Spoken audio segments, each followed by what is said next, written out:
Well, hello and welcome to another edition of Health Solutions with Shawn and Janet Needham, where Team Needham discusses everything healthcare. I'm your host, Shawn Needham, along with my wonderful wife, Janet, and we are streaming live from the Team Needham podcast studio, and we are super excited to have James Dunavant on our show today. He's been on our show at least two other times, probably 5 years ago or so, when we first started our podcast, just to talk about medical freedom things. We were introduced to him through the Free Market Medical Association and become good friends over the years. He's a fellow carnivore, kind of, I think. We'll talk about that. And kind of like we're carnivores.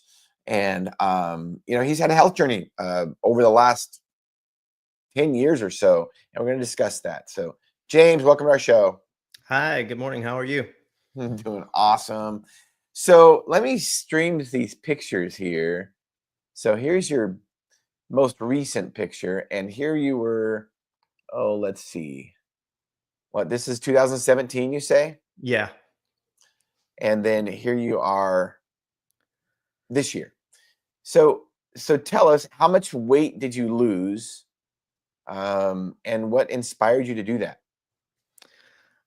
Well, I think the highest I remember getting up to, I never really tracked my weight, but anytime you would go to the doctor, the first thing they do is step on the scale. And every time I went, it seemed to be just a few pounds heavier every year or two. So I think that's kind of the story with a lot of people, especially, men going through their 30s to 40s. And so one day I remember going to the doctor and it was up to like 230. And I just kept, buying a little bit larger clothes and felt okay because I was, just gradually, increasing the pant size and the shirt size. And so I was about 230 and I got down probably like 187. So whatever that is, I really wasn't tracking weight. I was just going more about the way I was feeling. And now I've put on about another 10 pounds of muscle since then. So, I've total about 35 pounds that I've pretty much maintained about that same scale weight, I guess you would say, for the last 5 or 6 years without even tracking a calorie, or mostly just tracking my protein and intuitively eating. Jan, what questions do you have for James? Okay, James, we all have this aha moment. So was it just that you weren't feeling good about yourself when you decided to change your diet and your lifestyle, or was it an outside factor, or was it a health risk, or what just kind of triggered you to make these changes? Well, I guess at first I noticed I was working on the third floor building on a college campus, and walking up and down the stairs just would get me out of breath. Just those three flights of stairs, and noticed a little like popping in my knees, just sort of little things, and that a lot of people just think that that's being attributed to aging. And then I have older boys who at the time were like 13 and 14. I took them to Boy Scout camp, and we had a swim test that we had to pass. We had to swim like 200 meters or something to get the little wristband saying that we could go out in the deep end of the lake. And I failed that test, even though I could swim. I didn't have the endurance to swim that distance. So that was kind of one wake-up call. At the same time, my youngest son was born when I was 40, and just thinking about my life at 40, I definitely wanted to see him turn 40 years old, and I thought there's no way that I'm going to make it to 80 if I don't start taking care of myself. Yeah, that seems to be, I can tell you, that's kind of what motivated me too, turning 40 or gonna be 40. I started my journey when I was 39. But my kids were not quite teenagers at the time, but I wanted to be able to be active with them when they were teenagers. So it does seem that kids kind of can motivate us, because we do want to be healthy and spend time being active with them. Yeah. And in turn, I think now I feel like I motivate them to want to do things, because kids now want to sit around and play video games and not go outside and run. So I feel like I'm pushing it back on them at this point. Yeah, I will say the same thing happened in our family. My youngest son had a weight problem, And not until, I changed my habits, did he really start changing his. And now he's 23 years old and he's, ripped, goes to the gym, I don't know, 5 days a week or something, knows how to eat well, and that probably would have never happened if I wouldn't have changed my habits. Absolutely. Yeah, it's exciting. So now we can play tag or run around the playground or do whatever. And I don't get out of breath. I can keep up with him. So it might be a few more years before I'm a grandparent at this stage. It seems like I might be in my 70s. So that's my goal now, is to be like the healthiest running around grandparent at 75 as I can. Yeah, that's awesome. That's a good goal. So what did you change mostly? Well, initially I just started going to the gym, doing like Orange Theory, which was good for me to start. And I think anything someone can do and stick to is where they should start. And so that was good for me because I had sort of an accountability group of people and someone telling me what to do. And that took me down to a certain level where I think I may have lost like 15 or so pounds within a year. And then I just sort of leveled off because I really hadn't changed my diet. And then right before that photo, I guess you would say, someone said, well, let's, try this week. They build it as like a cleanse or a detox or something, but it was just, cut out all sugar and, bread and all this stuff for a week and see what happens. And what happened was, like, I broke out in hives. I guess my body was just saying, hey, where did all the sugar go? So it took about 3 days. And then after a week, I thought, well, I can just keep doing this. That was the end of December, like 2016 or somewhere in there. And then 2017, no, it wasn't 2017. That was 2019, whenever that happened, when I started changing my diet. And then 2020, just right before COVID, was the first time I kind of heard about the carnivore diet with Shawn Baker. So I said, well, why not? January, I'm just going to like do mostly meat and eggs. I still did, ate some olives and avocados and pickles, things that really didn't amount to much, I guess you would say. But that's when it really took off. Like, I noticed I was dropping like a pound a week for like 90 days. And that's sort of, I feel like, got me to what my optimal body was really, body weight was going to be. And then from that point on, I could focus more on recomposition, building lean body mass, muscle, continue to, lower my body fat. For sure. So, Janet, what questions do you have for James? So many times when I'm talking to clients, their discussion is, well, it's really expensive. Eating carnivore is expensive. What do you got to say about that? What is your take on the expense of eating protein and meat every day? Yeah. And I want to clarify, I'm probably like 80% carnivore. And I think optimally, anyone that's 70% or more animal foods is really a carnivore. But as far as the expense goes, I feel like I don't waste food. Like, I don't have much trash. Like, I would notice that I would put out one bag of trash a week compared to my neighbors that were throwing out like 3 or 4 bags of trash. And so, especially if you eat ground beef, like that's one of my biggest things that I eat right now is ground beef. And, that's relatively inexpensive for the amount. You have to look at the amount of nutrition you're getting for the price versus that's the way I look at it, versus the amount. So if you just look at, a ribeye steak, if you were eating 3 ribeye steaks a day, yeah, that might be a little bit expensive, but I don't think that's necessary. Eggs and ground beef, very affordable. Yeah, I mean, we've done the math before, and we talked about it on our podcast many times, but we buy our beef from a local rancher, so I don't necessarily know how much it costs per pound. Well, I've done the math, and it's like $2 or $3 a pound overall. So very, very inexpensive. But let's just say you're going to the store. I think you can get ground beef at Walmart for what, $4 a pound or something. And you can, right? Is that about right? I don't know, maybe a little bit more than that now. I generally say it's probably like 6 to 10, depending on if you want you know, the It- corn-fed it- beef versus grass-fed. I'm it- probably paying 8 or 10 sometimes for grass-fed beef. yeah. I think for the cheapest beef, you can still get if you want the cheapest beef, you Yeah. can probably still get it for $4 a pound. It's going to have more fat, and it's still going to be better than, you know, just boxed processed food. And so let's just say, you know, you're eating that a pound of ground beef, you know, and some eggs. Let's see, you can get a dozen eggs for what, $6, right? Yeah, sure. So less than 50 cents an egg. And, you know, you're probably not going to eat more than 2 or 3 eggs. So that's $1. Let's say you eat 3 at maximum. And most people, you probably couldn't do that. So a half a pound of ground beef is $2.50. Eggs are $1.50 for 3 eggs. So you're still eating for less than $5 per serving or Yeah. per meal. I mean, still very inexpensive. You know, a big bag of Lay's potato chips, I don't know, I haven't bought them in a while, are probably $5.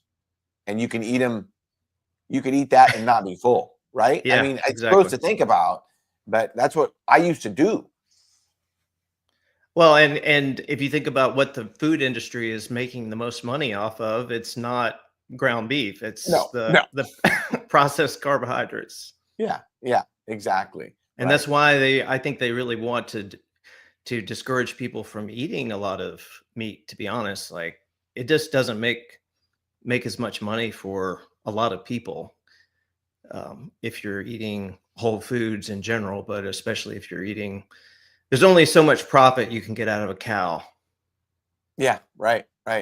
And, you know, if you want to talk about price too, you can always save money if you want to eat chicken or pork is less expensive than beef.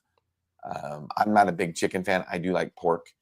Some people argue it's like pork isn't as healthy, and, you know, because of what you feed the pigs, maybe. And maybe that could be true, but let's just think about, you know, let's not overcomplicate it. If you're going from the standard American diet to eating pork and eggs, you're much better off than if you were still eating all that boxed crap. Yeah, that's one of the problems I feel like with social media. Is like people are constantly, in order to create content, and content creators have to come up with, you know, new content every day. They're constantly finding some little thing that might only amount to like 2% of your progress if you focus on those things, and they're not focused.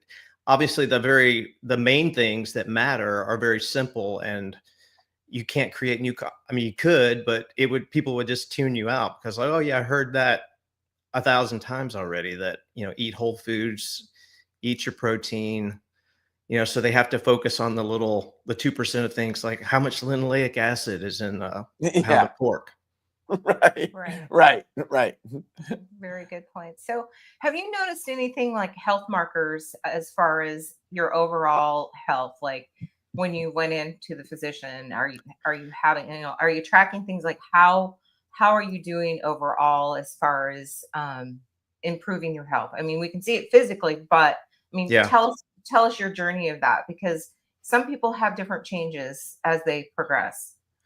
I think the biggest thing for me, and I really didn't understand the marker at the time, the importance of it, was the triglycerides. Like, my triglycerides were over 200 a few years ago, about in that picture, and my HDL was low. So like I cut that in half. Like, my triglycerides are under 100 now. And so I think that's a big marker that people overlook, is the triglyceride to HDL ratio, because they've been conditioned to look at the LDL, and that's, you know, that's their sign of heart disease. Well, your sign of diabetes is a very high triglyceride.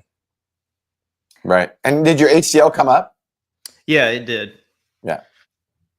So, Cool. I mean, I think those are kind of the more important things. I'm trying to think what other. What about blood pressure? Obviously, the A1C came down. My blood pressure has always been pretty normal, so I never had high blood pressure. And I think that's one reason why I would go to the doctor, and I was probably 20, 30 pounds overweight. And the doctor they would look at my blood pressure and say, "Oh, you must be eating healthy in your veggies." And I would just kind of nod and sure, yeah, no, I'm eating KFC and or Chick-fil-A, but okay, I guess I'm doing good. So I just kept kind of doing the same thing, and in some ways, because my doctor said, "Oh, you're doing well." Well for them is in the context of a bunch of very unhealthy people. So if I was just sort of average, then I was doing well. Who wants to be average? Right. That's one thing we have to remember as Americans when we go into the doctor, is that they're used to seeing sick people. Right. So, who wants to be normal? I don't want to be a normal sick American. Yeah. I want to be a healthy, vibrant person. And most Americans aren't, unfortunately, especially if they're accessing the healthcare system. Right. And the numbers that you're talking about, the triglycerides and your A1C and your HDL, are super important because really they're markers of inflammation throughout your whole body. So changing that trajectory is really important for people, because if you keep going on that path, the inflammation happens, and that's where the damage starts happening for cardiac and diabetes, and it could be skeletal muscle. I mean, you name it. But putting that aside, now your body is like, "Ooh, thank you. Yeah. I appreciate you." And triglycerides are fat, and so that's not bad. Like, inherently, triglycerides are good, but we should be using that fat and instead of storing it, and that's the problem. Yeah. That's why it's high when you're eating carbohydrates, because your body is flooded with them. Because And I think that, too much energy. I think the biggest problem today is not like people get into the debate over whether fats or carbohydrates bad or good. And the biggest problem is that most people are over consuming both of them at the same time. And so your body, looks at that and says, we can't take, we've got energy from fat. We got all this energy from glucose. We don't want, if we're going to choose, the cells are going to choose the fat. And then the glucose then gets sort of locked out of the cell and gets pushed into all the organs of the body. And that's where the problems start coming. Well, and really, it's just, in general, and I know some of the carnivore people and some of the keto people, especially, which has kind of become a religion. I think it's calming down a little bit, but they'd kill me for saying this. But our body really just our body needs energy, and it doesn't really care where it gets it from necessarily in the overall scheme of things. So whether you're eating fat, protein, carbohydrates, it doesn't necessarily care where it gets its energy from. But if you have excess energy and excess calories, which is excess energy, then you're going to store extra fat. And we're good at doing that as humans, because traditionally speaking, ancestrally speaking, we had to store our fat because there were times where we didn't eat for a few days because we didn't have food. So we're good at storing extra energy. And that's part of the problem, is that we just have too much energy sitting around our houses all the time. Most people have we literally have an unlimited food source as Americans. We have a freezer, we have a fridge, we have a pantry full of food that is literally unlimited, because we have a grocery store not too far away. Yeah. And that's part of the problem, is that we have such easy access to food. So we just store extra calories, no matter if you're eating fat, protein, or carbohydrates. Now, I will say, if you eat real food, real whole foods, especially focusing on animal proteins, it's harder to overeat because you feel satiated. And that's why the food industry tries to sell processed foods, because you can really just keep overeating them. Think about the things that you can overeat, as far as like chips and as far as like cookies. Those things are easy to overeat because you just never feel full. Or cereal. Breakfast cereal is one of the worst. You can eat a box of breakfast cereal and not even feel full. Yeah.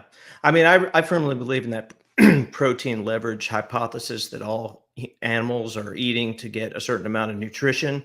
And so even if you don't realize it, the one reason why a lot of people are overeating is because they know they didn't get enough nutrition, or their body knows it didn't get any nutrition out of those crackers. And so you're eating to get a certain amount of nutrition, specifically protein. And so if you undereat protein, you tend to overeat the carbs and fats. Yeah, those are definitely true facts. So did you just kind of do the carnivore diet yourself, and you just kind of did research yourself, and you know, Yeah, I mean, like I'm a kind of a nonconformist libertarian kind of guy, so I tend right. to go the opposite direction of the herd, as it, maybe for good or bad. That sometimes is the case. So It's usually one, good. yeah, for sure. I think it's usually good, and honestly, one reason I think I remember that I started researching the carnivore diet is because I had a friend tell me I needed to watch the Game Changers movie.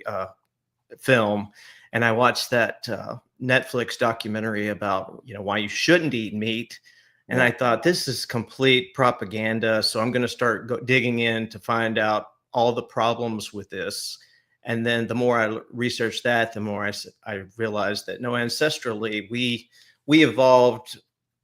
We're designed, I believe, and over time, have historically eaten predominantly meat because that was really all that was available. So our ancestors, the ones that survived all of these, thousands of years or whatever, hundreds of thousands of years, survived because they could live on just meat alone, fish. And when we say that, ancestrally speaking, people have to understand, and we live in an agriculture community. So, I'm all for, farmers. I support farmers. I support them.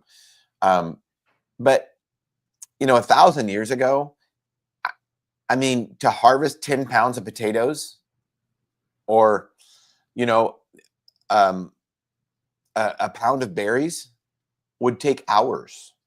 Well, I don't even know if it's, I mean, ancestrally, people just ate until they were full, right? Like they had whole food. So, like, we eat food that doesn't necessarily give you the signal that you're full, right? Like, we're talking about eating chips or cookies or whatever that's processed. And it doesn't, like you were talking about the nutrients, it doesn't satiate you. You don't get the signal to the brain that, hey, I've had enough. You can just keep going. I mean, to me, that I can't eat that many potatoes. I can't eat that many berries. I can't eat that many apples, right? I can't eat that much meat to get to the point where, you can just outdo the box food, through the drive-through or in the middle of the store. So, you know, our bodies were designed to say, "Hey, I've got enough," but those signals aren't happening with the processed foods. Yeah, I think also a lot of people have hypothesized that there's like this nutrient mismatch thing going on. So now, especially since the government, I mean, it all goes. That's why I kind of call myself the healthy libertarian on Instagram sometimes, because I feel like if you want to be healthy, you need to just ignore, be a libertarian and think for yourself. Also, respect yourself as an individual. So I don't need to make America healthy again, although that would be nice. I want to make James healthy again. So that's the first priority. Yeah. But this nutrient mismatch theory is that, as say the government started fortifying foods because they said there's a deficient, we need to get enough calories, and maybe there was a time when people were so poor that they felt like people just need calories, and they realized there was this thing called pellagra that was going on in the South because they were deficient in B vitamins. So they just started adding B vitamins to bread, fortifying cereal and bread and things like that. Well, our body does not recognize that as a true whole food source of B vitamins. And so we've created this uncertainty in our body where we might, or something has been designed to be like low calorie, but not have the nutrients that in nature we just know. Animals know that this has a certain amount of nutrition. Like a cow will go and eat certain grasses and pick, or buffalo pick those grasses based on what they just can sense in nature. They're knowing they're getting out of that. Well, we're not doing that anymore. We're basically eating like pigs at a trough where the farmer is adding vitamins to that slop or whatever. And that's how they get pigs fat, is they're not eating out in nature and choosing what they're eating. They're getting like a specific diet and they're throwing in all kinds of stuff. So, and I do think, as you get better about eating cleaner and eating more healthy and moving your body and just recognizing what your body needs, I do think that your body does give signals about, what it needs.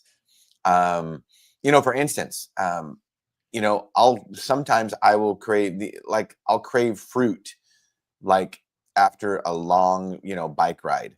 I'll crave sweet fruit. Well, it's probably because I need it, and after a long, intense bike race or bike ride, I don't honestly, a steak does not seem very appealing. My body's been beat up for 5 hours, over 100 miles or whatever it is. And it's like, the last thing my body wants to do is digest a steak. It wants a banana, or it wants some kind of sweet fruit. So you got to listen to your body. And if you're just eating junk all the time or being sedentary, your body's not going to give good signals. It's going to only give bad signals. Yeah, I think nuance is important, and that's what's missing about a lot of conversation in health and nutrition. And I think as much as I love the concept of ancestral eating and moving, we're doing a lot of things that our ancestors never would have done. Our ancestors wouldn't have ridden a bike for 100 miles. So No. It's okay for you to supplement. I look at carbohydrates like that as more of either a supplement or a condiment. But like if you're doing lots of physical activity, like I time my carbohydrates around, workouts before and after. And I think that's appropriate. Yeah, that's what we do also. So speaking of healthy libertarian and your Instagram, tell us about your workouts. How do you have a coach? Do you do it on your own? Or are you one of those libertarians that just want to do everything alone? So yeah, I've downloaded some workout plans over the years from the guy from Athlete X. I don't know if you've heard of him. I have, Jeff Cavalier and the Mind Pump guys. They have a really good podcast that I listen to. So a lot of what I do on my own, but I've looked at things that they've recommended and listened to things that they recommend. So then when I go to the gym, I kind of just know, okay, I'm going to do like 3 or 4 movements of this particular muscle group and so many sets. I really sort of bought into more of the high intensity philosophy, where I'm not doing a ton of reps and I'm not doing a lot of sets, but I can get in and out of the gym in 45 minutes really, by combining like one day, if I do back and biceps, I can work on, biceps in one set and then do a back exercise and, alternate those. And I feel like my recovery is off the charts, but for a number of reasons. I feel like I'm supplementing and doing some things that help with recovery that, I've experimented with, like BPC 157 peptides and things like that. And then I think just eating, enough protein and animal foods, you can recover a lot faster. And if you don't overtrain, you don't have to feel sore the next day but yet you can still get a good workout and push your muscles to, nearly failure in an 8 rep sort of. That's kind of what I usually stick with, is about, 8 reps per set. And usually only do about 2 sets for any muscle group. After a pretty good warm up set, and then the next one, 2 hard sets of 8 reps, and then move on. So in and out. Yeah, go ahead. I love that, because I think a lot of people try to make exercise really complicated. And so this is really a simple approach that you've applied. First of all, we need to know what's going to work for us, but just moving your muscle groups and keeping it simple probably is a lot easier to stay on track and stay motivated and keep your goals. Yeah. And I try to hit every muscle group twice a week, basically. So if a person can do a full body workout split or whatever, then I think most people really don't need to go to the gym more than 2 or 3 days a week if you can do a full body work out 2 or 3 days a week. That's plenty. I go more days just because I enjoy it. And I don't do a full body thing. I stick to like 1 or 2 muscle groups each day. And then the way I cycle it, I'm generally, giving each muscle group about 72 hours rest in between. Yeah, as long as you're recovering, it's it's okay. And I mean, you can definitely overtrain, but recovery is the most important part. Yeah. We don't get stronger. A lot of people don't understand this, but we don't get stronger when we work out. We get stronger when we sleep. And recover. Yeah. And the food we eat, that's how we recover too. I mean, food is definitely a part of our recovery. So it does no good to work out if you're not eating well. And I'm going to say no good. That's pretty strong, but it doesn't do as much good to work out if you're not recovering with sleep and diet. Yeah. And I would just add to that, one thing that's been really important for me that I've noticed a huge change is when I changed or corrected a lot of my gut issues. Like I had severe like IBS type symptoms before I started eating this way. Those went away, but even when I started eating, more protein and meat, I wasn't having maybe the strength and muscle gains that I really had hoped for initially. And I think it's because I was taking PPIs for so many years that I had ruined my stomach acid. So I wasn't really even breaking down a lot of that protein or the amino acids from the steak that I was eating. So over the last like 3 to 5 years or so, I've weaned myself down pretty much as close to being off of the PPIs as possible. At the same time, I've been supplementing with amino acids. And that's something I really believe in now for anyone over 40 is to supplement with like an amino acid supplement, just because your body just doesn't absorb the amino acids out of protein as much as we age, especially, even if you're not on a proton pump inhibitor type thing like Prilosec or Nexium. I feel like our stomach acid does drop. So I supplement with an HCl stomach, an acid supplement. And I also take those amino acid supplements, in a drink before and after I work out usually. So I feel like you can grow and build muscle and strength with eating less food if you supplement with those aminos.